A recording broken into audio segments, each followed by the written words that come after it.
Good day, ma'am and classmates. This is our business proposal presentation. So we go to the first part, which is executive summary. This is the most important part of the business. We can see this the mission, uniqueness, purpose, and offerings of our business.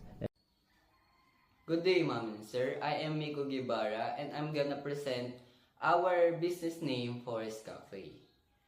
Forest Cafe is a business inspired by the tranquility beauty of natural forest.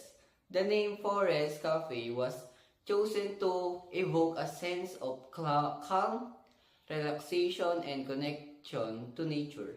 And this business, we aim to create a space where people could enjoy high quality food and beverage in a setting that feels like peaceful forest retreat. The theme of our cafe revolves around nature and sustainability.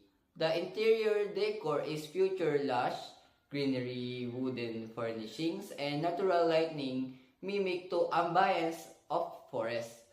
The menu emphasizes the organic and locally sourced ingredients. And the cafe practices eco-friendly initiatives such as reducing plastic use and promoting recycling.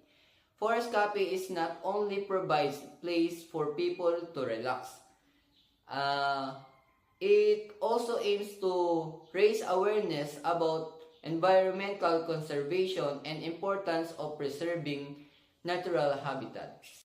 So ma'am, we chose partnership to find out investors that can collab with us to make plan and decision for our business. We also want to share our skills and knowledge to each other to make a successful business, and that's it. Thank you. In charge of the company's overall management and the strategic direction. Uh, he is efficiency, has direct bearing on staff, morale, investor, confidence, and overall company success. The manager. The manager is me.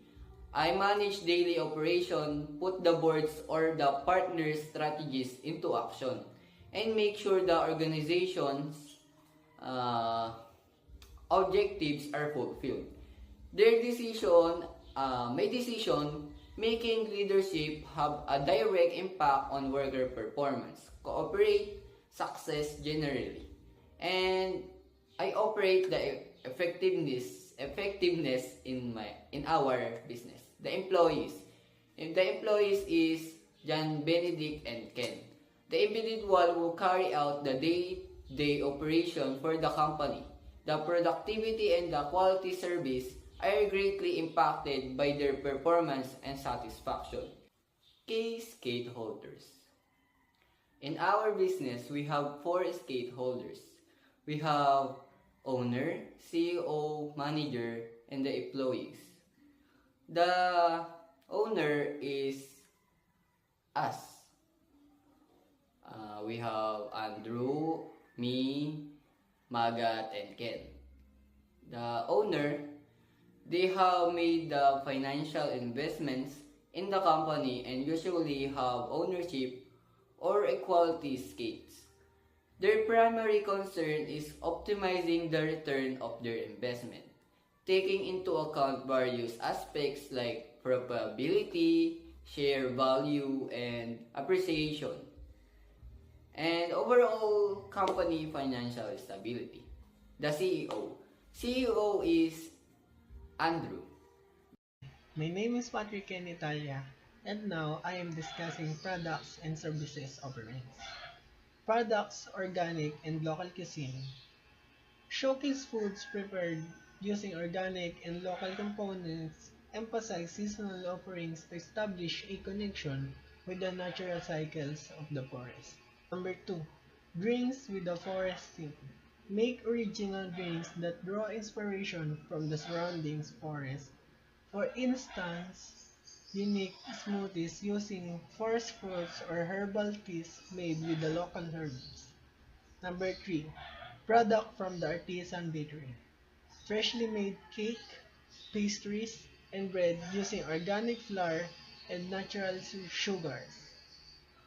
It may include nuts or fruits from the area. Forest-inspired merchandise sells goods like reusable wooden or bamboo kitchenware, friendly coffee cup, or branded goods with image of local wildlife and flora. Pre-packed picnic hinders that includes fresh fruits, sandwiches, produced using products from the area, gourmet cheeses, and cold beverages for the guests to enjoy outside.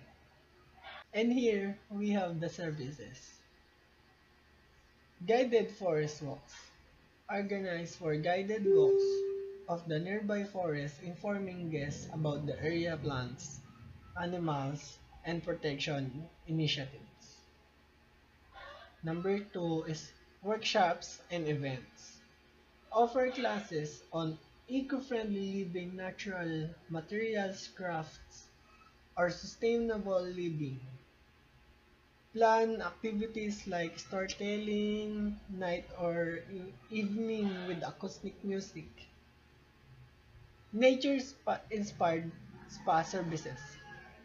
Offer spa treatments such as massage flavored with forest herbs, facial made with organic components, and aromatherapy sessions that employ essential oils extracted from the nearby plants. Amenities. And we are pet-friendly amenities, setting up for special outdoor seating places and perhaps provide a menu of snacks that are suitable for pets and help create an enjoyable environment. And we have natural decor. For furnitures and decor pieces, choose eco-friendly materials such repurposed wood, bamboo, and stone. We provide outside seats among trees and vegetation, perhaps with a picnic-style tables or cozy seating arrangements. And we have leaf plants, use indoor plants or a tiny greenhouse area to grow herbs or edible plants which is used in cafes, beverage, and food offerings.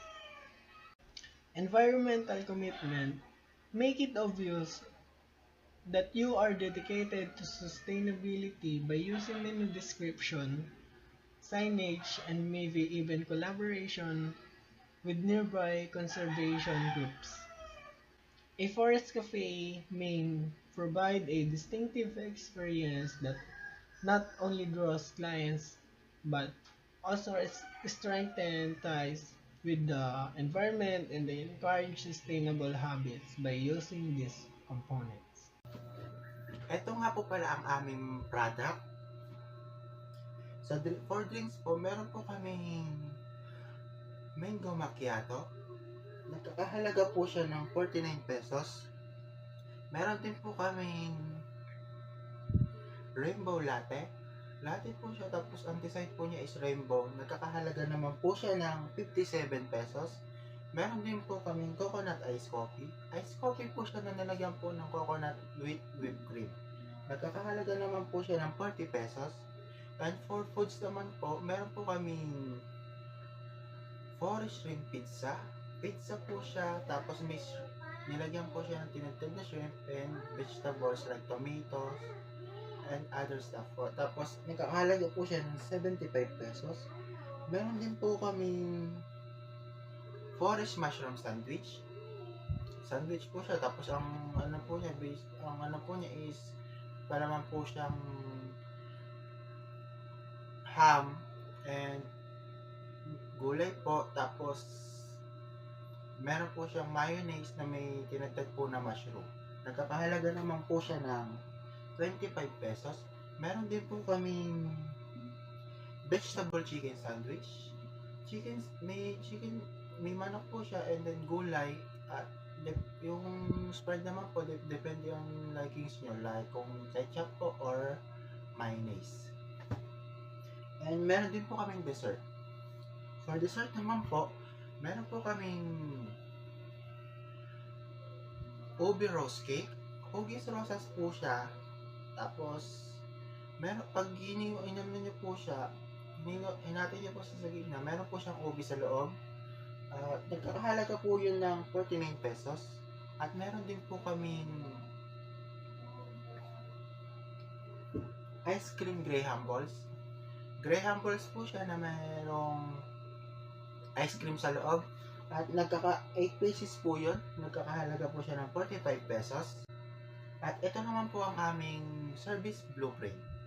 Ito pong mga nasa unang layers, like yung stools, sofa, menu, cashier,